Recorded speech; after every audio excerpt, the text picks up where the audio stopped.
You have to do some martial arts. One of the key parts of becoming a well-rounded man, and something that we enforce in the new elite. Luckily, we're here with Fabian. He's going to run our guys through some boxing coaching to the old boxing gym where you saw the series originally. It's going to be an incredible day. See you boys down there.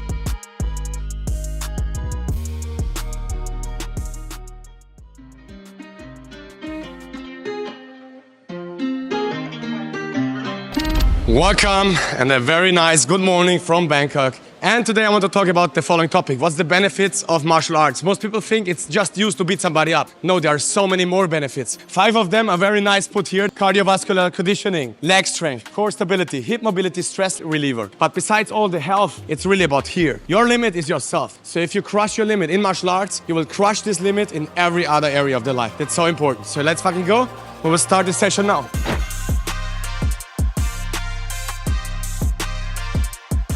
Hey everybody, Fabian Hene, Fightgecko, 30 years right now. Some people ask me what's my background in martial arts, and I think there is such a big lesson in that for every one of you. I started boxing in the clubs. The moment I then stepped into the ring, then I quickly realized there is a difference between some club fighters and some proper martial arts fighters. Then I went into my first fight after 5 months of training, but then what happened? It was a big mismatch. My opponent was so much stronger than me, and then I almost died in my first fight. I asked, why did this happen? And then I realized I didn't even have a single strategy to go into the ring. That's why I got beaten up. So that's why now I want to give you really, to learn from these mistakes, I want to teach you properly what 8 levels for boxing specifically there are. And once you mastered these 8 levels of boxing, then in my opinion, you're ready to work on the back, you're ready to work on sparring. And I have this quote from Bruce Lee here: absorb what is useful, discard what is not, and add what is uniquely your own. Not everything I will tell you, you can use. My style is not good, for example, for the small fighters, right? But what's working for everybody is really the 8 levels of boxing, the fundamentals, how we build it up. And level 1 in fighting is really footwork, placement, movement, balance. Because you can have the best punches, the best combinations. If you can't put yourself in the right position at the right time, you will miss the shot. One more important thing is to understand fighting is pattern recognition. So when we are standing, I don't want you to stand like this. I want you to be in different patterns. Different patterns is meaning that you position your head and your body always in some different positions. And also switching between guards. Short guard, long range guard, dropping the guard off, just footwork. We have 3 main footworks which we must learn and use and switch it up. Number 1, we have normal steps. Important here is that we never lose our balance and our fighting stance. When I step 2 centimeters, I step 2 with the right. And this in all directions. The next one is the bounce, where I bring both legs in and out. We land with both feet. The third one is an explosive jump, what I call a slide. It's really bam, bam, where I cover most of the distance. So round number 1, everybody is using all the 3 footworks.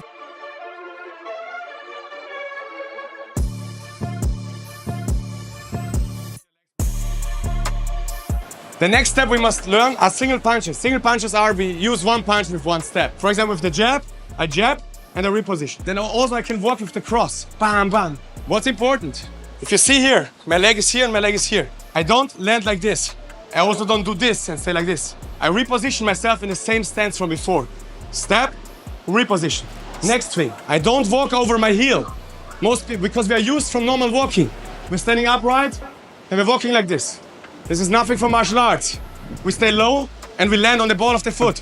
And we're rotating, number 3. The punching side rotates, the non-punching side catches. For example, hook, left rotates, right catches, reposition. Now I throw my right hand, right rotates, left catches, reposition.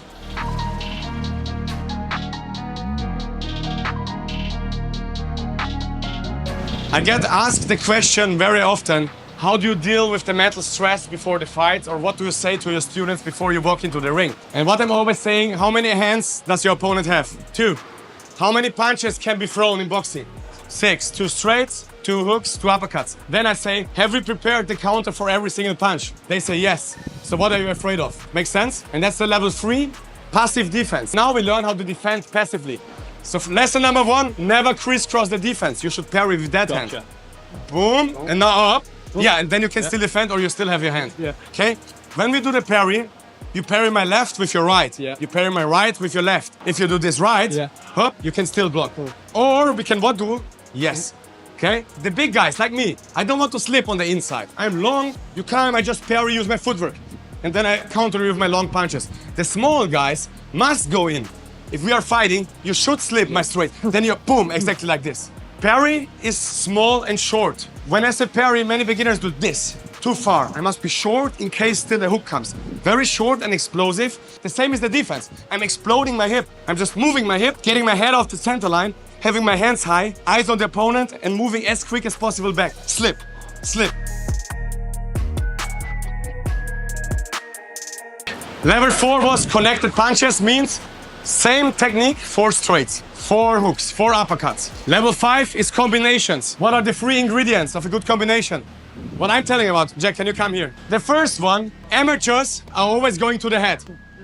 We should aim also to the body. So ingredient number 1, level changes.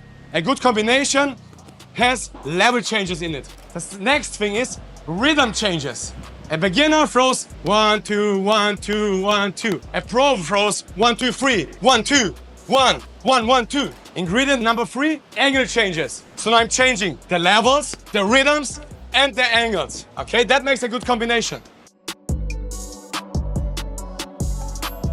Still before we do the offense, what's the best defense? Distance. Distance, footwork. So for today, we focus on one defense. Jumping back and jumping back in. I hook you, you can do the pull counter. Yeah. One leg up, shoot, and should be free. Boom, 1, 2, 3. Again, we need the steps. Even I extend my lead hand to have the balance. If I pull all my weight back, I'm over my knee, my whole weight is too far back. So I like to go back, have my lead hand here also for the frame, and I shoot back in with 3 hands. Lean back, 1, 2, 3. We must still stay balanced, 60%, 40%. If I'm too far away, I'm too slow.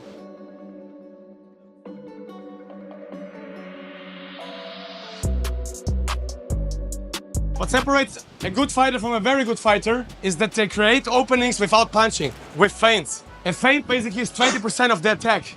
If my jab looks like this, my feint looks like boom, boom.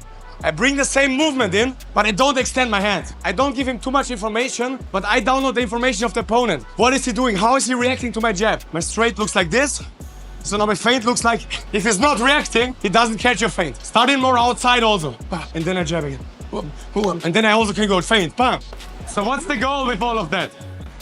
Level 8 is the goal. Level 8 is a 5-step scenario. So it's preparation, first attack, defense, second attack, exit. And that's if you want to fight like a professional, you always think through these 5 levels. And it looks completely different. Once we have the opening, I can set up a feint, walk in, defense, attack, and now most important, exit back out. And then be creative.